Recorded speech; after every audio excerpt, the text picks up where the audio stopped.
मेरा देवर हर रात नौकरानी की मसाज करता। नौकरानी कमरे से निकलती तो लंबी अंगड़ाइयां लेती और काम पर लग जाती। मैं सोच सोच कर हैरान होती। एक दिन मैंने सोचा मैं भी देवर से मसाज करवा कर देखती हूँ। देवरा कैसे मसाज करता है। नौकरानी के कपड़े पहने और देवर के कमरे में जाकर सफाई करने लगी। मेरे होश उड़ गए। उस रात देवर ने मैं बीमार थी, इसलिए पति कहने लगे, तुम्हारे ये कोई नौकरानी रख लेते हैं जो घर के कामकाज के साथ साथ तुम्हारी सेवा भी कर सके। मैं ससुराल में अकेली रहती थी। सास ससुर जिंदा नहीं थे, सिर्फ एक देवर था जो कॉलेज चला जाता था, जबकि मेरा पति अपने ऑफिस चला जाता था। ऐसे में घर में मेरे सिवाय कोई नहीं होता था। इसलिए मैंने अपने पति की बात मान ली और उनसे कहा कि आप ही कोई अच्छी नौकरानी की तलाश करके ले आए। मैं तो ऑस्पर्ट डेडी हाउस के लोगों को इतना जानती नहीं हूँ। वैसे भी मैं अपने घर से कभी बाहर ज्यादा निकलती नहीं थी। भगवान का दिया सब कुछ था। मैं तो हर वक्त बिस्तर पर ही लेटी रहती थी, क्योंकि पति और देवर खुद ही नाश्ता करते थे और अपने अपने बर्तन धोकर चले जाते थे और फिर रात के खाने पर ही आते थे। मेरा जो भी खाने को दिल करता था वह मैं ऑर्डर कर लेती थी। ऐसे में घर के काम नहीं होते थे, मगर मेरे पति को मेरी बहुत फिक्र रहती थी। वह बार बार कॉल करके मेरे बारे में पूछते रहते थे। हमारी पसंद की शादी नहीं थी, मगर मेरा पति मुझ पर जान चिद्र था, क्योंकि मैं जवान और खूबसूरत थी। मेरा पति मेरी खूबसूरती और अदाएं देखकर मेरा दीवाना था और वह चाहता था कि मेरे पैर जमीन पर भी ना उतरे। अब तो वैसे भी मैं इसके बच्चे की मां बनने वाली थी। मैंने अपने पति को यह खुशखबरी बहुत जल्द सुना दी, इसलिए वह मुझसे और भी ज्यादा खुश था। ऐसे में वह मेरे खूब नखरे उठा रहा था, इसलिए मेरे पति ने अगले दिन ही नौकरानी को रख लिया। नौकरानी का नाम माँ ही था। वे हमारे घर आई तो मैं उसे देखकर हैरान रह गई, क्योंकि वह बहुत ही खूबसूरत लड़की थी। नौकरानी बनने के काबिल ना थी। मैं सोच रही थी, उसे नौकरानी बनने की क्या जरूरत। यही बात मैंने उससे पूछी तो वह बात को टाल मटोल कर गई और फौरन मुंह फाड़कर कहने लगी, मालकिन आप मुझे पैसे कितने देंगी आते ही। नौकरानी ने मुंह फाड़कर अपने पैसों के बारे में पूछ लिया और फिर मुझे अंदाजा हो गया कि इसे पैसे चाहे थे, इसलिए तो नौकरानी बनने पर मजबूर हो गई। इसने जिस तरह मुंह फाड़कर पैसों का पूछा था, मैंने भी वैसे ही जवाब दिया और कहा कि अगर तुम रात दिन यहां रह जाओ तो मैं तुम्हें इतनी तनख्वाह दूंगी जितनी तुम मांगो। दरअसल मैं चाहती थी कि वह रात दिन मेरे साथ रहे, दिन में काम कर ले और रात को मेरी टांगे दबा दे। ये सुनकर इसने जोरदार अंगड़ाई ली और उसका दुपट्टा नीचे सरक गया। मैं इसका जिसने देखकर भी हैरान रह गई। वह तो मुझे भी ज्यादा खूबसूरत थी और मेरी तरह नकरेली भी थी।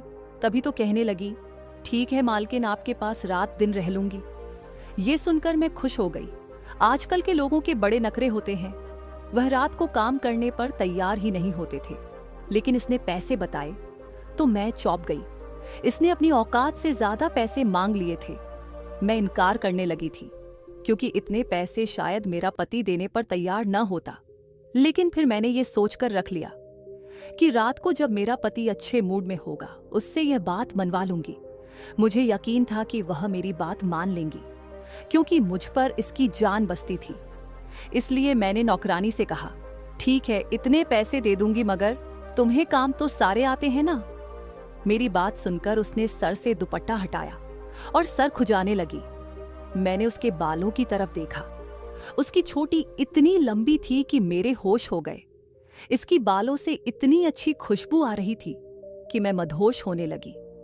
वह बोली, मैं घर के सारे काम करना जानती हूँ और खाना तो ऐसे बनाती हूँ कि आप उंगलियां चाटते रह जाएंगी। यह सुनकर मैंने अपने दिल में कहा, कमबख्त इतनी खूबसूरत भी है और काम भी सारा आता है। क्यारवर्ल्ड तो बाद में पता चलेगा, इसलिए मैंने इसे फौरन रख लिया और जल्दी से 3-4 काम बता दिए और मैं अपने कमरे में आराम से लेटकर नाटक देखने लगी। ये नाटक मेरा फेवरेट था, इसलिए मैं इसमें इतनी मग्न हो गई कि पता ही नहीं चला और शाम हो गई। मैं टाइम देखा तो याद आया कि मेरे पति ऑफिस से आने वाले होंगे।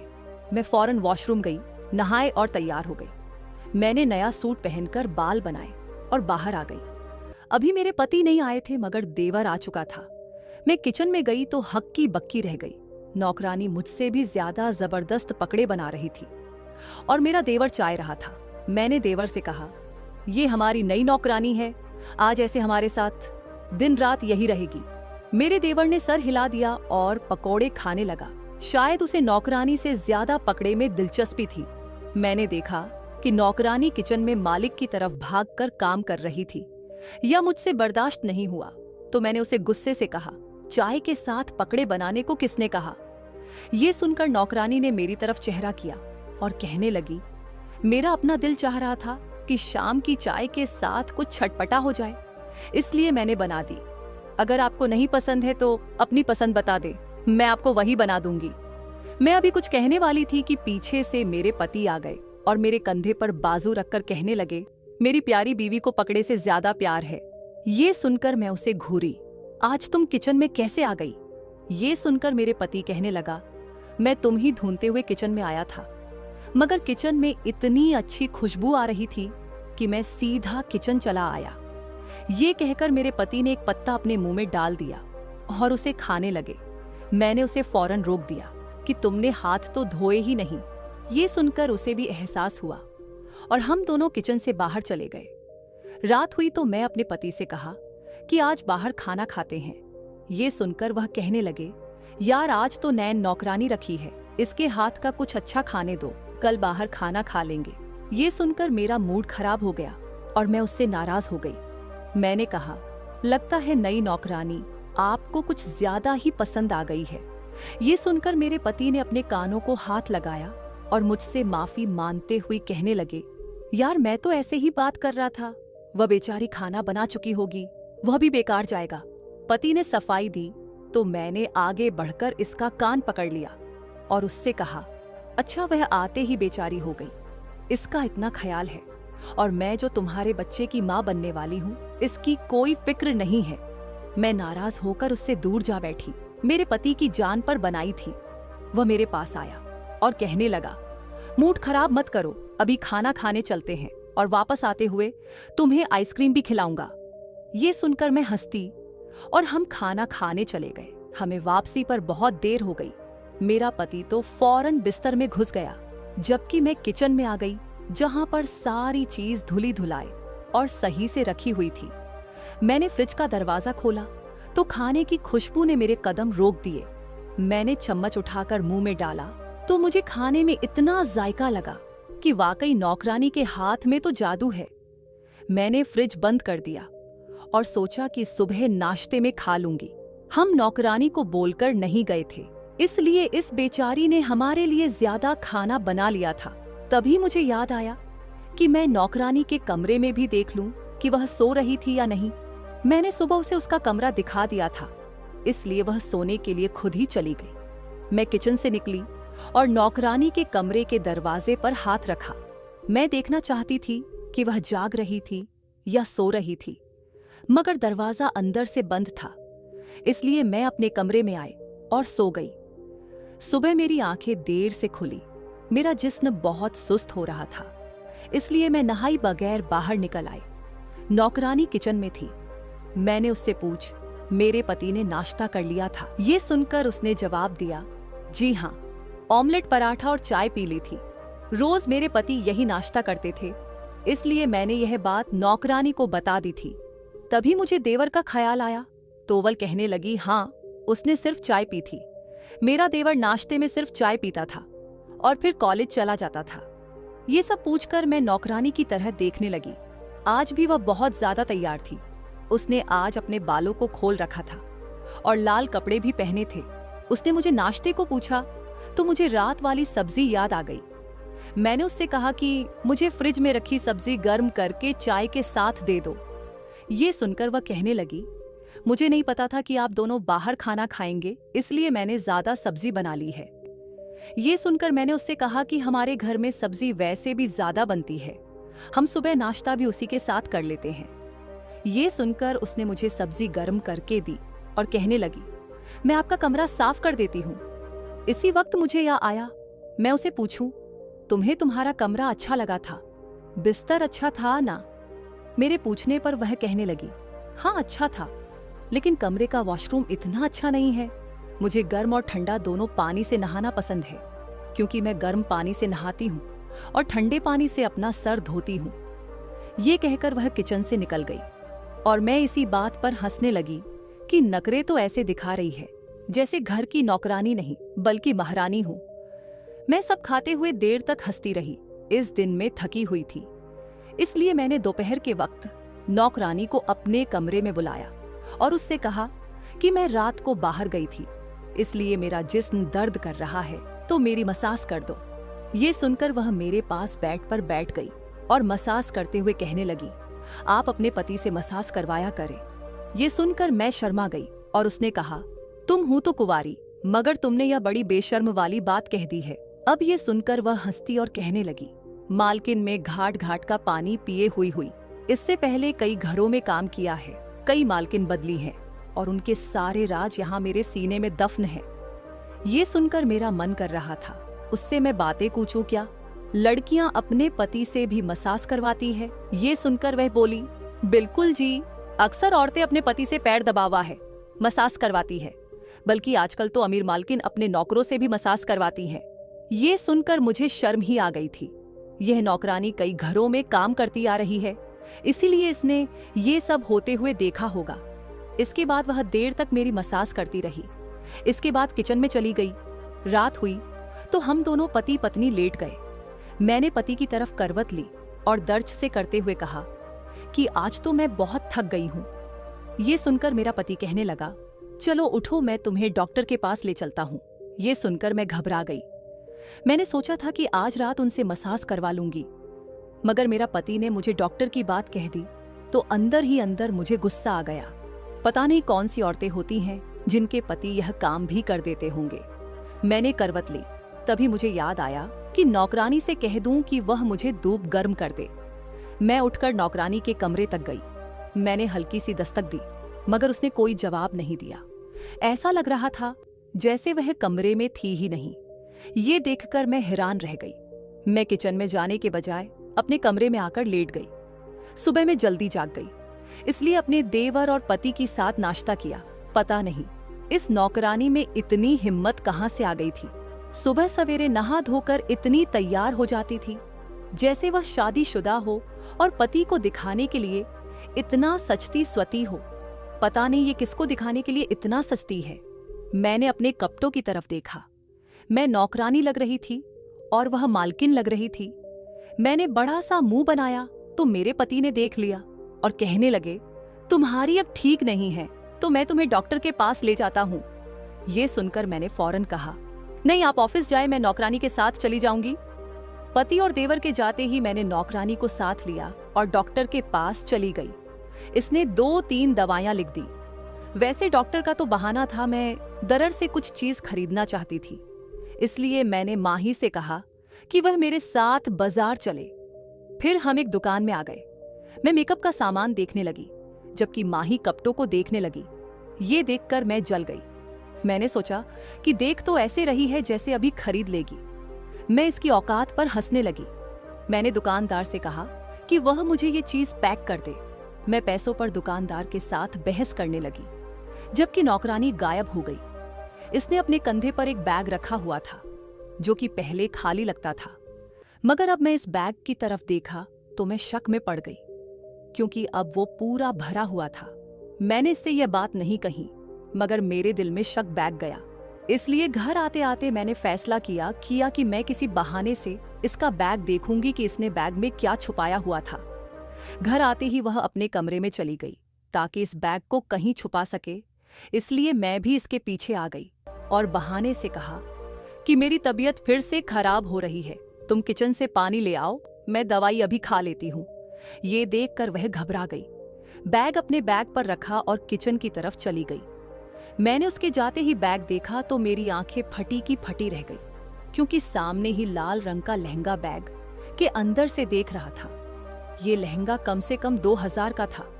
इस मामूली सी नौकरानी के पास 2000 कहां से आए, जो उसने इतना कीमती लहंगा खरीद लिया। मैं हैरान परेशान इस लहंगे को देख रही थी।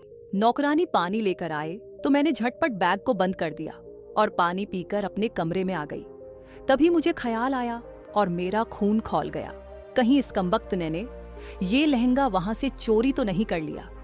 ये सोचकर मैंने अपने कानों को हाथ लगाया और खुद से कहा कि आइंदा मैं इसके साथ कहीं नहीं जाऊंगी। यह नौकरानी तो अपने साथ साथ मुझे भी फिसवाल, नौकरानी को फौरन घर से निकाल दो। लेकिन इतनी जल्दी मुझे कोई दूसरी नौकरानी कहां से मिलेगी, ये सोचकर मैंने उन्हें नहीं बताया। वैसे भी आज मेरे पति के सर में दर्द था, इसलिए उन्होंने मुझे कहा कि मेरे लिए चाय बना लो। ये सुनकर मैं किचन में जाने लगी। तभी मैंने सोचा कि नौकरानी से कह दूं कि वह चाय बना दे। इसके दरवाजे पर दस्तक दी। दरवाजा अंदर से लॉक था और इतनी दस्तक सुनकर भी इसने दरवाजा नहीं खोला था, तो मैं मजबूर होकर खुद किचन में गई और चाय बनाकर ले आए। चाय बनाने के बाद मेरे पति जल्दी सो गए, लेकिन मुझे नींद नहीं आ रही थी। मैं डॉक्टर की दवाइयां इस्तेमाल कर रही थी, इसलिए रात को मैं बहुत परेशान हुई। बार बार उठकर वॉशरूम जाना पड़ा। आधी रात के वक्त मेरी आंख खुली तो मैंने अपनी खिड़की से किसी को बाहर सहन में देखा। मैंने ध्यान दिया तो हैरान रह गई, क्योंकि वह नौकरानी थी और वह दुल्हन के रूप में थी। इसने वही लहंगा पहना हुआ था जो इसने सुबह चुराया था। ये देखकर मुझे डर लगने लगा। पता नहीं है ये नौकरानी थी या कोई चुड़ैल। मैं तो डर के मारे सो गई। सुबह किचन में नाश्ता करने गई तो नौकरानी पूछने लगी, आज आप बहुत थकी थकी लग रही हैं, सब ठीक तो है? ये सुनकर मुझे रात वाला किस्सा याद आ गया। मैंने उसे बताया कि मैं ठीक हूं। वो बेफिक्र होकर बर्तन धोने लगी। तभी मैंने उसे पूछा, तुम पर कोई जिन भूत तो नहीं आते? मेरी बात सुनकर वह हंसने लगी। मैं किसी को चिपकने नहीं देती, और वैसे भी जिन भूत चुड़ैल तो मुझे देखकर भी भाग जाते हैं। ये सुनकर मैं सोचने लगी कि फिर वह कौन थी। मुझे इस नौकरानी पर शक था, इसलिए रात हुई तो मैंने फैसला किया, आज रात ये देखकर रहूंगी कि मेरी नौकरानी रात को अपने कमरे में होती भी है या नहीं। ये जानने के लिए मैंने शाम होते ही इसके कमरे की खिड़की खोल दिया और इसके ऊपर पर्दा डाल दिया, ताकि इस शक ना हो। रात हुई तो मैं अपने कमरे से निकली और नौकरानी के कमरे की खिड़की से अंदर कूद गई। कमरे में अंधेरा था। मैंने जैसे ही लाइट जलाई, मैं हैरान रह गई, क्योंकि बिस्तर ऐसे पड़ा था जैसे इस पर कोई इंसान कभी भी सोया तक ना हो। बिस्तर पर कोई सिल्वर तक नहीं थी। बिस्तर पर अब तक वही चादर बिछी हुई थी जो मैं बिछाकर गई थी। इसका मतलब था कि यह एक रात अपने बिस्तर पर नहीं सोई थी। इसलिए तो मैं जब भी इसके कमरे में आए, इसने अंदर से मुझे कोई जवाब नहीं दिया। अब मैं शक में पड़ गई। ये अपने कमरे में नहीं सोई तो कहां और किसके साथ होती है? ये बात जानने के लिए मैंने घर के तमाम कमरों की चाबियां उठाई और घर के तमाम कमरों को एक एक कर चेक करने लगी। तभी मैंने देवर के कमरे का दरवाजा बाहर से खोला तो मैं शर्म से पानी पानी हो गई, क्योंकि सामने मेरी नौकरानी मेरे देवर के बिस्तर पर लेटी उसे मसाज करवा रही थी। ये देखकर मैंने उन्हें रंगे हाथों पकड़ लिया और अपने पति को भी बुला लिया। मेरे पति ने ये सब देखा तो अपने भाई को जोर जोर से थप्पड़ मारे और कहा कि मैंने तुमसे कितनी बार कहा था कि शादी कर लो, मगर तुमने हमेशा इनकार कर लिया। अब मैं तुम्हारी एक बात नहीं मानूंगा और सुबह होते ही तुम्हारे लिए कोई अच्छी सी लड़की तलाश करूंगा। ये सुनकर मेरा देवर कहने लगा, मैं शादी कर चुका हूं और यही मेरी बीवी है। हम दोनों ने छुपाकर शादी की हुई है। माही मेरे प्यार में इतनी दीवानी थी कि अपने घर से भाग गई। हमने छुपकर शादी कर ली।